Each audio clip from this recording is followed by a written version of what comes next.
Si la traición más cruel viniera de aquellos en quienes más confiabas, ¿qué harías? Me llamo Alejandro García, era director en un banco de Madrid, dueño de mi destino, hasta que mis socios me tendieron una trampa con pruebas falsas y mentiras implacables. Condenado a 8 años en la prisión de Soto del Real, caí en un mundo de clanes y violencia donde sobrevivir significaba reaprender a existir.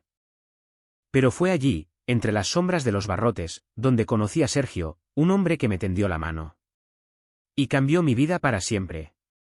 De la caída a la redención, pasando por un amor inesperado y una lucha contra el tiempo, esta historia revela cómo se encuentra la luz en la más profunda oscuridad. Quédate hasta el final, no imaginas lo que me esperaba fuera. Todo lo perdí en un instante. Yo, Alejandro García, director en un importante banco madrileño, me creía intocable, desde mi despacho en la Castellana con vistas al retiro. Cenas en restaurantes de moda en Chueca, una vida familiar aparentemente perfecta con Laura, mi esposa desde hacía 10 años. Pero un día, todo se derrumbó. Una llamada, esposas frías en mis muñecas, miradas acusadoras. Mis socios, aquellos con los que compartía cafés y reuniones interminables, me traicionaron. Me acusaron de blanqueo de dinero. Pruebas manipuladas, testimonios falsos, números alterados. Vi la trampa cerrarse, y no pude hacer nada. El juicio fue una pesadilla. Los abogados contrarios me pintaron como un estafador sin escrúpulos, alguien que había desviado millones. Yo gritaba mi inocencia, pero nadie escuchaba. Laura dejó de mirarme a los ojos. Pidió el divorcio antes incluso de que se dictara el veredicto. 8 años. 8 años en la prisión de Soto del Real. Cuando el mazo del juez golpeó, mis piernas temblaron. Tenía 38 años, y mi vida había terminado. El primer día en Soto del Real supe que había entrado en otro mundo. Las puertas metálicas resonaban como guillotinas. Los gritos llenaban los pasillos, una mezcla de rabia y desesperación. Me empujaron a una celda, un espacio estrecho que olía a sudor y lejía. Los otros reclusos me observaban, sus miradas como cuchillos. Era el nuevo, el banquero, un blanco fácil. Apenas llegué, un tipo corpulento me dio un empujón en el patio. ¿Y tú quién eres? Gruñó. Bajé la cabeza, sin responder. Sentía un miedo visceral, como si cada paso pudiera ser el último. Los días siguientes fueron peores. En Soto del Real había reglas invisibles, clanes que se formaban en las mesas del comedor o en los rincones oscuros del patio. Los latinos por un lado, los gitanos por otro, y los solitarios como yo atrapados en medio. Si hablabas con la persona equivocada, si pisabas el territorio indebido, podías acabar con un puñetazo en la cara o algo peor. Vi a un tipo recibir una paliza por sentarse en una mesa sin permiso. La sangre corría, y los guardias miraban para otro lado. Aprendí rápido, mantenerme callado, observar, sobrevivir. Fue entonces cuando conocí a Sergio. Ocurrió en el comedor, una semana después de mi llegada. Estaba solo, deshaciendo un trozo de pan duro, cuando se acercó. Alto, delgado, con una cicatriz discreta en la sien, tenía un aire tranquilo, casi fuera de lugar en aquel infierno. Tú eres el banquero, ¿verdad? Dijo, sin burla. Asentí, desconfiado. Se sentó frente a mí, ignorando las miradas de los demás. Mira, aquí hay que saber dónde sentarse. Pareces perdido, así que te voy a echar una mano. Pensé que era una trampa, pero no había amenaza en su voz. Me explicó las reglas, a quién evitar, dónde comer, cómo responder sin provocar. No hace falta que hagas amigos, pero si no quieres que te coman, pasa desapercibido. Aquel día, Sergio me salvó. No con un puñetazo o una pelea, sino con una mano tendida. Me enseñó a moverme en ese mundo de violencia y desconfianza. Me mostró cómo bajar la mirada sin perder la dignidad, cómo responder a las provocaciones sin desatar una guerra. Gracias a él, empecé a respirar un poco. Cada día, me hablaba, me contaba fragmentos de su vida fuera, historias de su barrio en Vallecas. No pedía nada a cambio, solo un poco de compañía. Por primera vez en semanas, me sentí menos solo. En un lugar donde cada mirada era una amenaza, Sergio era una chispa. Una prueba de que aún se podía ser humano. Cada día en Soto del Real era como caminar sobre la cuerda floja. Un paso en falso, una palabra de más, y todo podía derrumbarse. Pero Sergio estaba allí, como un faro en la tormenta. Me había tomado bajo su protección, y gracias a él empezaba a entender las reglas de este mundo brutal.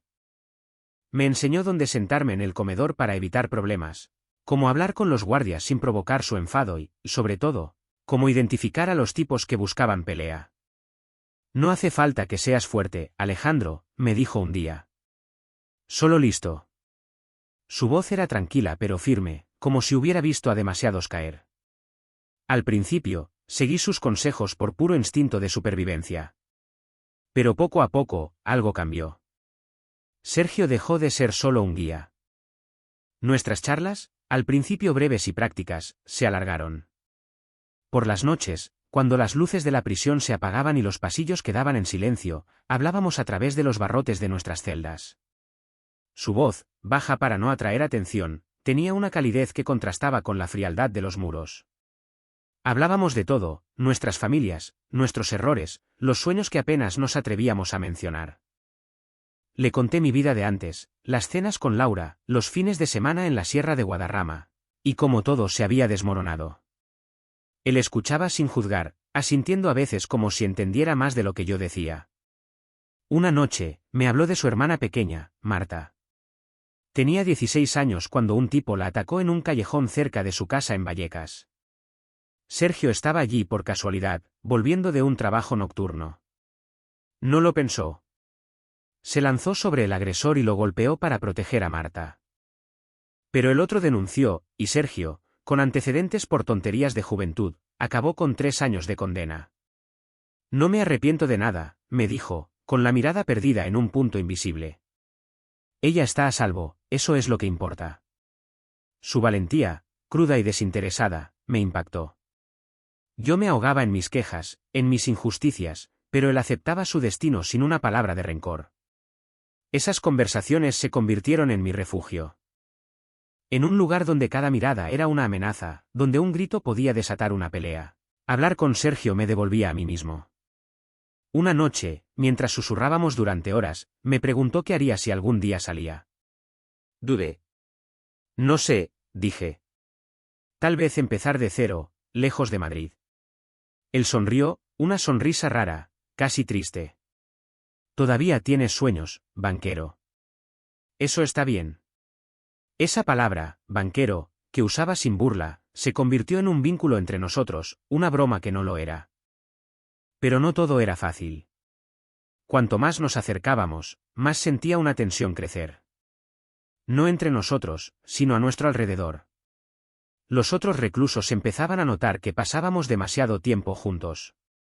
Un día, en el comedor, un tipo llamado Karim, un matón que controlaba parte del patio, me miró fijamente durante demasiado tiempo. Siempre pegado a Sergio, dijo, lo bastante alto como para que todos lo oyeran. Sentí mi pulso acelerarse. Sergio, a mi lado, dejó el tenedor y respondió con tono cortante, ¿tienes algún problema, Karim? El silencio se hizo pesado, eléctrico.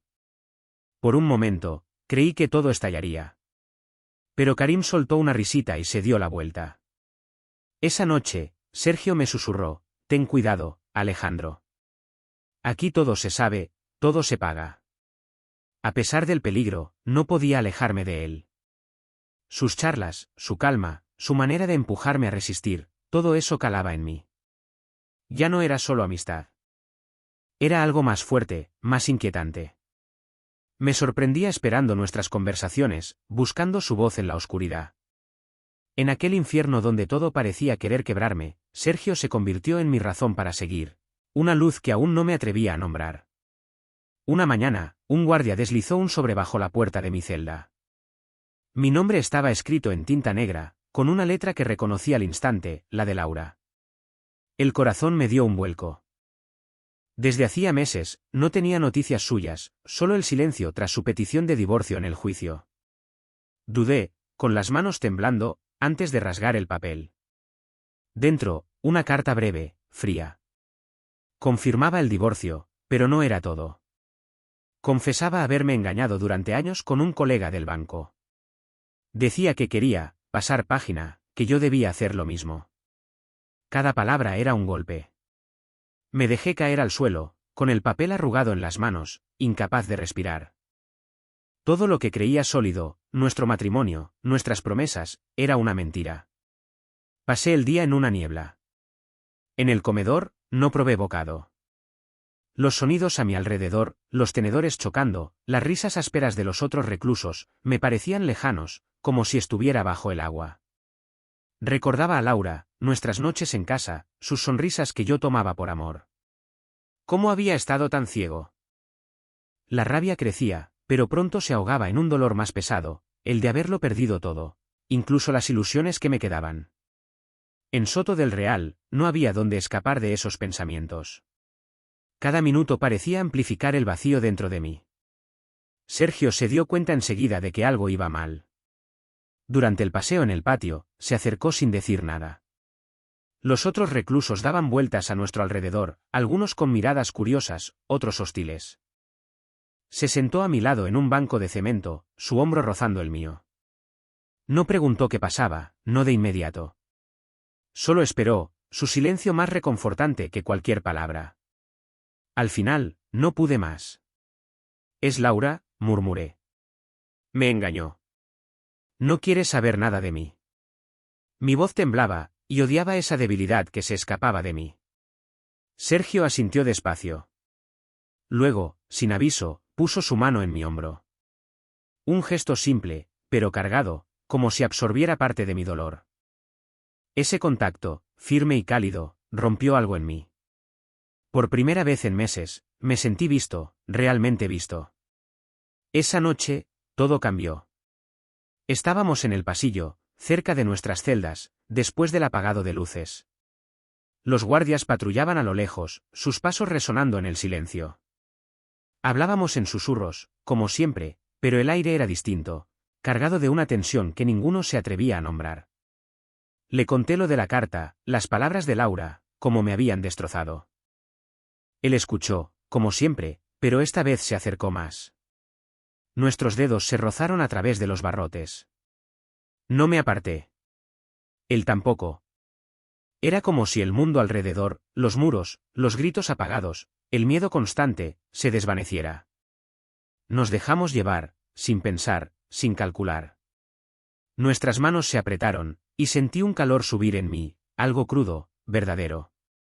Por primera vez desde que entré en Soto del Real, no era el banquero, el condenado, el hombre traicionado.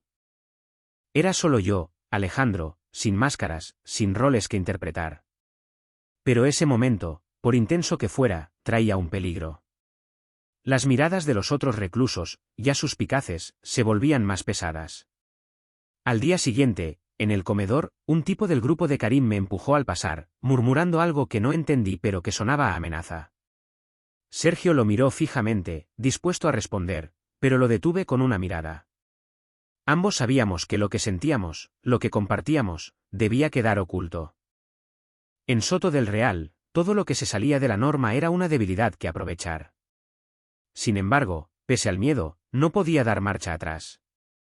Lo que vivía con Sergio, ese vínculo que construíamos en la sombra, era lo único que me mantenía en pie. En los pasillos sombríos de Soto del Real, hacíamos todo lo posible por pasar desapercibidos. Sergio y yo evitábamos miradas prolongadas, gestos que pudieran delatarnos.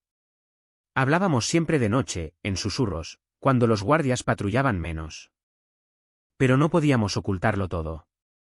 Los otros reclusos tenían la mirada afilada, como animales que olfatean una debilidad. Una mañana, en el patio, un tipo del grupo de Karim me miró con una risa burlona. «Estás muy pegado al de Vallecas, ¿no?», dijo, lo bastante alto como para que las cabezas se giraran. Sentí un nudo en el estómago. Sergio, a unos metros, apretó los puños, pero no dijo nada. Sabíamos que responder era arriesgarse a una pelea, o algo peor. Cada día, la tensión crecía.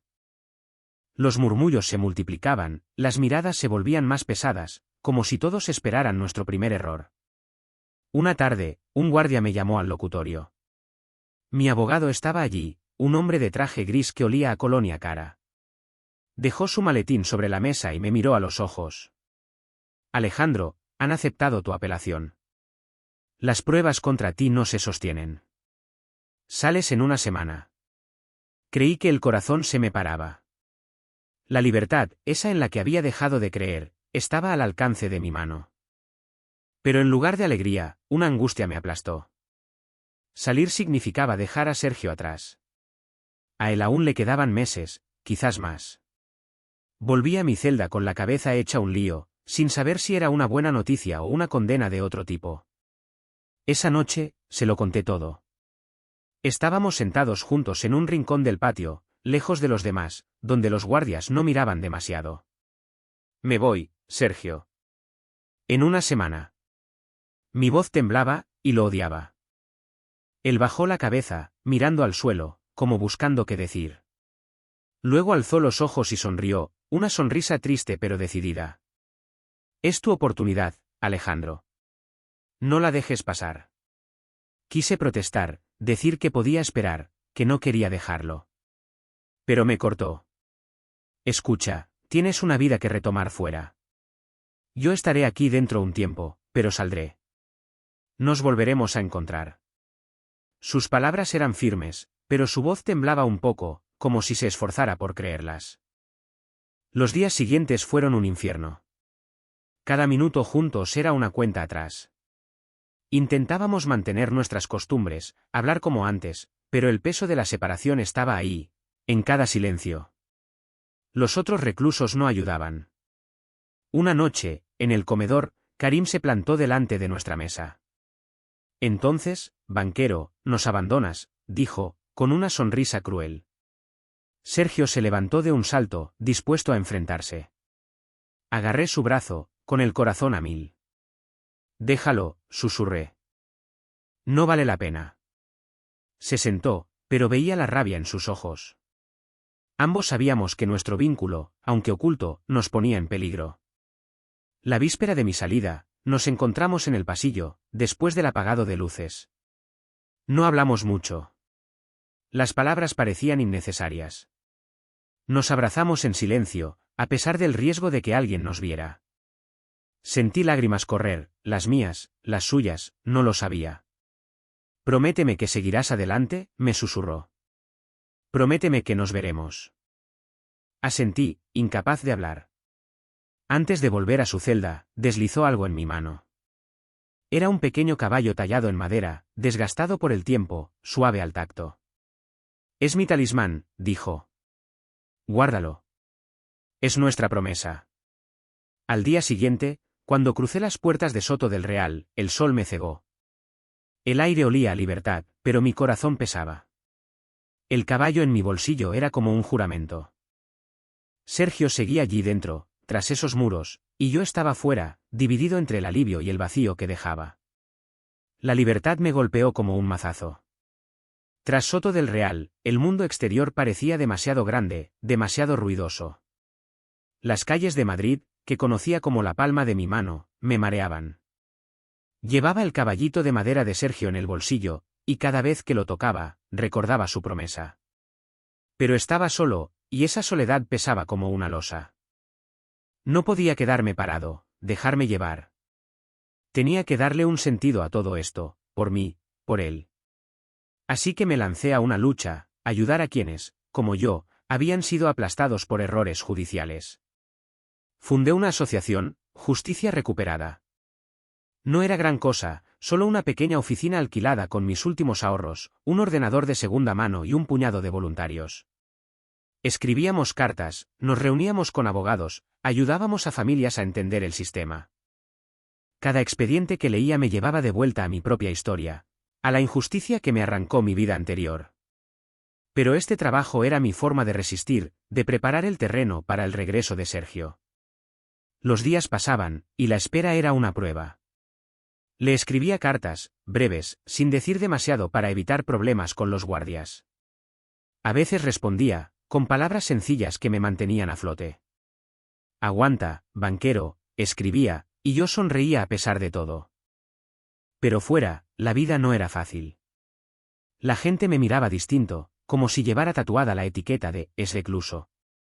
Encontrar un piso, un trabajo, incluso amigos, era una batalla. Algunas noches, me quedaba mirando el techo, preguntándome si de verdad encajaba en este mundo. El caballito de madera, sobre mi mesa, era lo único que me ataba a él, a la esperanza de que nos volveríamos a encontrar. 18 meses después, llegó la noticia. Sergio había conseguido la libertad condicional. Mi corazón latió tan fuerte que pensé que iba a estallar. Tomé el primer tren a Soto del Real, incapaz de quedarme quieto. La noche anterior no dormí, atrapado entre la emoción y el miedo. ¿Y si él había cambiado? ¿Y si lo que compartimos no era más que un sueño de prisión? Llegué a las puertas al amanecer, con las manos metidas en los bolsillos, apretando el caballito de madera. Cuando la puerta se abrió, lo vi. Sergio, con los hombros algo encorvados, pero con esa misma mirada tranquila que me había salvado. Me vio y una sonrisa cruzó su rostro. Nos abrazamos sin decir una palabra, solo con sollozos que no podíamos contener. Los transeúntes, los guardias, el mundo entero podía mirarnos, nos daba igual. Estábamos juntos, y eso era lo único que importaba. Decidimos empezar de cero, lejos de Madrid, lejos de los recuerdos que pesaban demasiado. Valencia nos acogió, con sus calles vivas y un aire menos agobiante. Encontramos un piso pequeño, nada especial, pero era nuestro. Juntos, retomamos la asociación. Sergio se volcó en el trabajo con una energía que me sorprendía. Se reunía con familias, compartía su historia para darles ánimo. Escribía cartas con una paciencia que no le conocía. Yo me encargaba de los expedientes, los trámites, todo lo que me recordaba que aún podía ser útil. Formábamos un equipo, imperfecto pero sólido. Cada victoria, por pequeña que fuera, un caso reabierto, una audiencia conseguida, nos unía más. Por las noches, nos sentábamos en un banco junto al Turia, viendo el agua correr, hablando de todo y de nada. Esos momentos simples, esas risas compartidas, eran como una luz que atravesaba las sombras de Soto del Real. Cada día, me despertaba con una certeza, incluso en los lugares más oscuros, había esperanza. Sergio estaba a mi lado, y juntos construíamos algo verdadero. El caballito de madera reposaba en una estantería, como un recordatorio de nuestra promesa, de nuestra fuerza. Avanzábamos, paso a paso, y por primera vez, me sentía en mi lugar. Todo parecía por fin en su lugar, pero la vida siempre encuentra la forma de recordarte que no te deja en paz. Un día, tras una revisión médica rutinaria, sonó mi teléfono. Era el médico, con la voz titubeante, como si buscara las palabras. Los análisis habían detectado una enfermedad genética rara, algo en mi sangre que podía activarse en cualquier momento. Puede avanzar rápido, Alejandro, me dijo. Tal vez 10 años, tal vez menos. No lo sabemos. Colgué, aturdido, como si el suelo se hubiera abierto bajo mis pies. No era la muerte lo que me asustaba. Era la idea de no tener tiempo suficiente para lo que de verdad importaba, amar a Sergio, construir nuestra vida, decir las palabras que me quemaban por dentro. Volver a casa esa noche fue una de las cosas más difíciles que he hecho. Sergio estaba en la cocina, preparando la cena, tarareando una canción que le gustaba. Me senté, con el corazón encogido, y se lo conté todo. Las palabras salían torpes, entrecortadas, pero no podía ocultárselo. Él me escuchó sin interrumpirme, con las manos sobre la mesa, los ojos fijos en mí. Cuando terminé, un silencio pesado llenó la habitación. Luego tomó mi mano, sus dedos apretando los míos con fuerza. Entonces, vamos a aprovechar cada minuto, dijo, con la voz clara, sin un ápice de retroceso. Vamos a vivir, Alejandro, más fuerte que nunca. Esas palabras me atravesaron. Podría haber tenido miedo, haberse alejado, pero ahí estaba, sólido, como siempre. Un mes después, decidimos casarnos. Nada de una gran fiesta, solo una ceremonia sencilla, al aire libre, en una casa rural en Castellón. El sol de verano acariciaba los campos a nuestro alrededor, y unos 30 amigos y voluntarios de la asociación estaban allí, riendo, bebiendo vino en vasos de plástico. Intercambiamos nuestros votos bajo un viejo olivo, con las manos entrelazadas, nuestras miradas diciendo todo lo que las palabras no podían. Cuando Sergio deslizó el anillo en mi dedo, sentí un calor que me llenó, como si el tiempo se detuviera, solo para nosotros. Ese día supe que, pase lo que pase, ya habíamos ganado algo inmenso. Poco después, tomamos una decisión que lo cambió todo: adoptar un hijo. Conocimos a Lucía en una visita a un centro de acogida en Valencia. Tenía 5 años, con unos ojos profundos que parecían atravesarte. Cuando nos tomó de la mano, a Sergio y a mí, sin dudar, supimos que era nuestra. Los trámites fueron largos, agotadores, con montones de papeles y entrevistas interminables. Pero el día que la llevamos a casa, todo eso se desvaneció. Lucía se convirtió en nuestra luz, un brillo en nuestras vidas que nunca hubiéramos imaginado. Desde entonces, aprendimos a vivir de otra manera. Los desayunos se convirtieron en rituales sagrados. Lucía untaba mantequilla en sus tostadas, riendo cuando la esparcía por todas partes. La llevábamos al parque, donde corría tras las palomas o trepaba por los columpios, gritándonos que miráramos sus hazañas. Por las noches, le contábamos cuentos, en español o en valenciano. Sergio había aprendido algunas palabras para hacerla feliz. Esos momentos, tan simples, se convirtieron en mi forma de medir el tiempo. Ya no contaba los años, ni siquiera los meses. Cada instante importaba: una risa, un abrazo de Lucía, una mirada compartida con Sergio. Pero el miedo estaba ahí, acechando en un rincón. Las visitas al médico, los análisis, los resultados inciertos. Cada vez, me preparaba para lo peor, pero Sergio me traía de vuelta al presente. Estamos aquí, ahora, decía. Eso es lo que cuenta. Tenía razón. Vivíamos plenamente, a pesar de todo. Lucía aprendía a escribir su nombre, Sergio planeaba proyectos para la asociación, y yo sostenía el caballito de madera, el de nuestra promesa, como un recordatorio de que el amor le da sentido a todo, incluso frente a la incertidumbre.